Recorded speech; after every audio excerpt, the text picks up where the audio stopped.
As the investigations keep going about the death of the late Slyvester Oromoni, who lost his life after being bullied at Dowen College, Lâtě Buruji Lagos. So many things have been coming up, so many discussions have been heard, so many gatherings have been going on, so many interviews have also, been conducted. Now, I'm going to go very straight to this reason for this podcast. And the reason is that the son of the late billionaire and Senator Buruji Kashamu Micheal Kashamu is alleged to have reached out through WhatsApp to one of the sisters of late Slyvester Oromoni.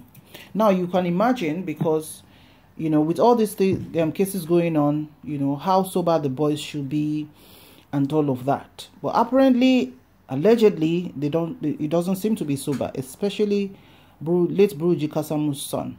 Now, let me give you a background into him. Buruji Kashamu was known as a senator in the later part of his life, and he was known not to be in good relationship with a lot of people, and he still had good relationship with some people. You're right, he was a polygamist, he has many wives. And when he passed on, there was something that was quite unsettling, to a lot of people. That was when the former president of Nigeria, Chief Olusegun Obasanjo, wrote a letter of condolence. I must tell you, this is a letter of condolence I've never ever in my life seen, and I don't think I will see anything like this anymore. All right? And I'm going to read out the letter. Let us, ponder over the contents to give us an idea of what the former president thought about the late Buruji Kashamu. As we can see, the letterhead of the paper reads Olusegun Obasanjo, and it was written as a condolence letter to the governor, from Abeokuta, Ogun State, and it was addressed to His Excellency Prince Dapo Abiodun, the Executive Governor of Ogun State, Governor's Office, Okemosan, Abeokuta, Ogun State. Your Excellency, letter of condolence. I received the sad news of the demise of Senator Esho Jinodu Buruji Kashamu, a significant citizen of Ogun State. Please accept my condolence and that of my family on this irreparable loss. The life and history of the departed have lessons for those of us on this side of the veil. Senator Esho Jinodu Buruji Kashamu, in his lifetime, used the maneuver of law and politics to escape from facing justice on alleged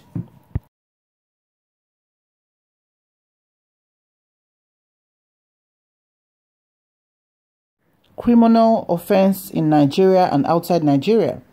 But no legal, political, cultural, social, or even medical maneuver could stop the cold hand of death when the creator of all of us decides that the time is up.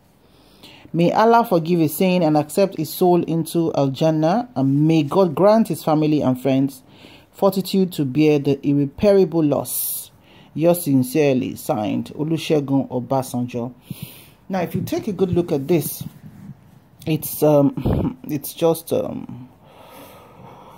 not very good, right? And Baba Olusegun Obasanjo, the former president of Nigeria, is a man in his 80s, if I'm correct, and is never afraid to speak his mind on any issue, right? So that you hear from him, or whatever it is you hear from him, be sure that he has thought it through and he knows what he's talking about.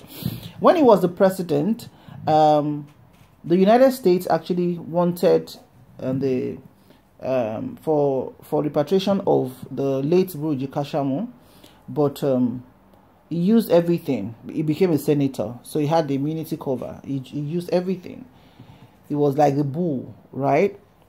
That couldn't be held, and the thing dragged for so long, and definitely it was not caught.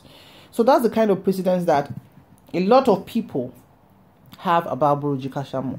However, on the other side, of course, there are so many people he has made. There are so many people he has also influenced that they will say he's been a positive influence on his life. There are so many people who he was the benefactor for. And definitely he has his own large family where, of course, he was head of the family, and whatever he says became the law.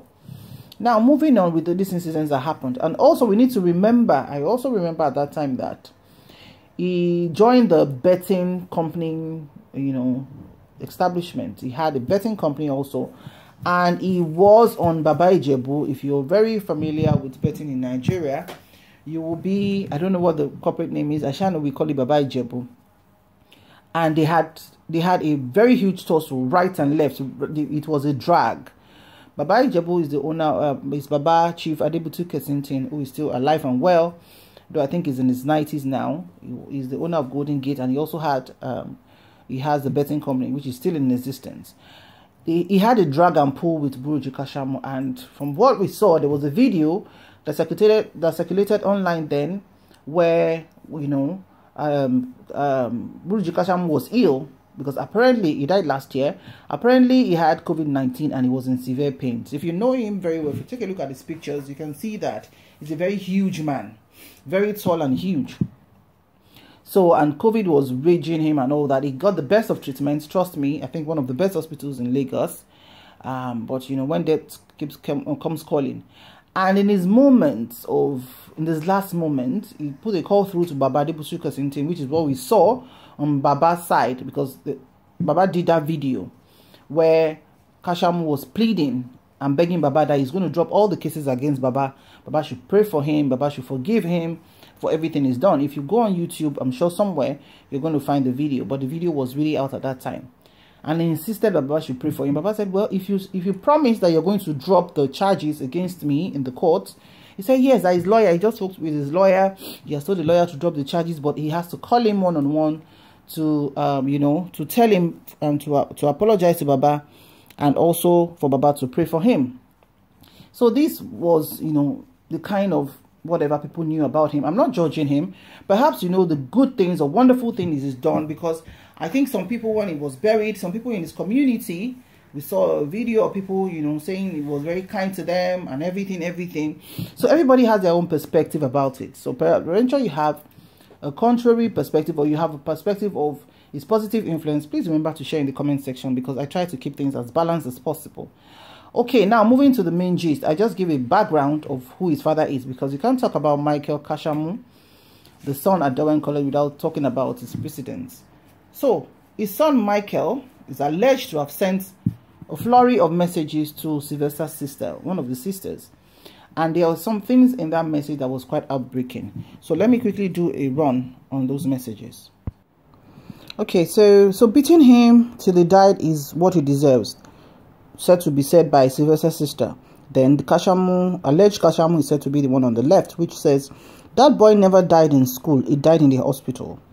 Then she said, so truly you guys also wanted him to join your cult. Then he said, so you can't tell us we killed him.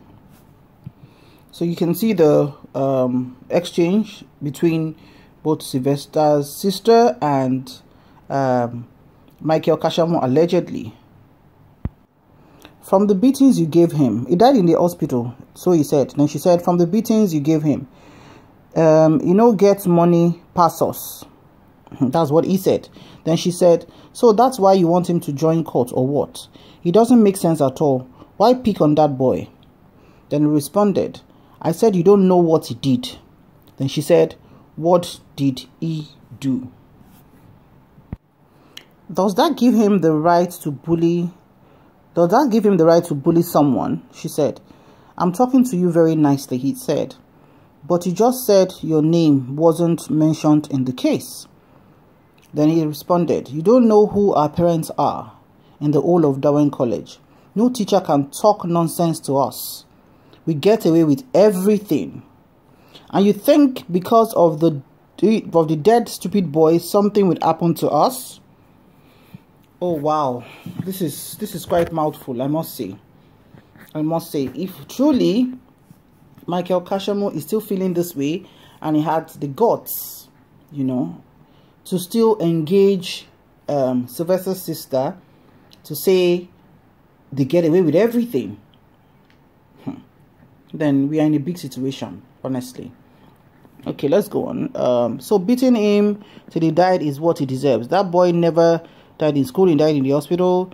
Okay, so yeah, that's a rerun of what I've done earlier.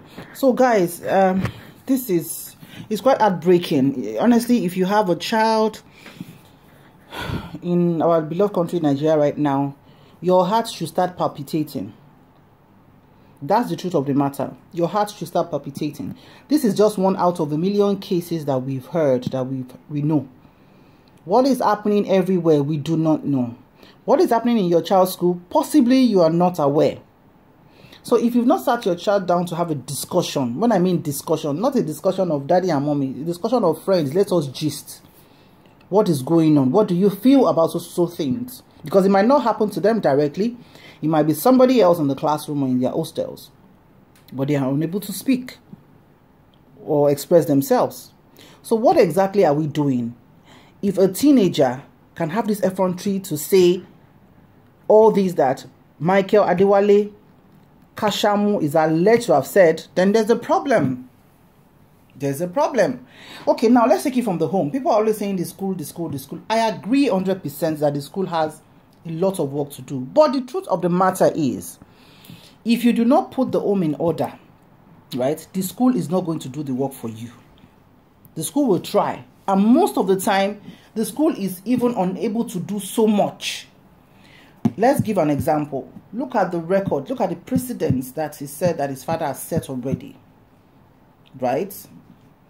Please read up about him. So you know better. I've tried to do a background information earlier in the beginning of this podcast.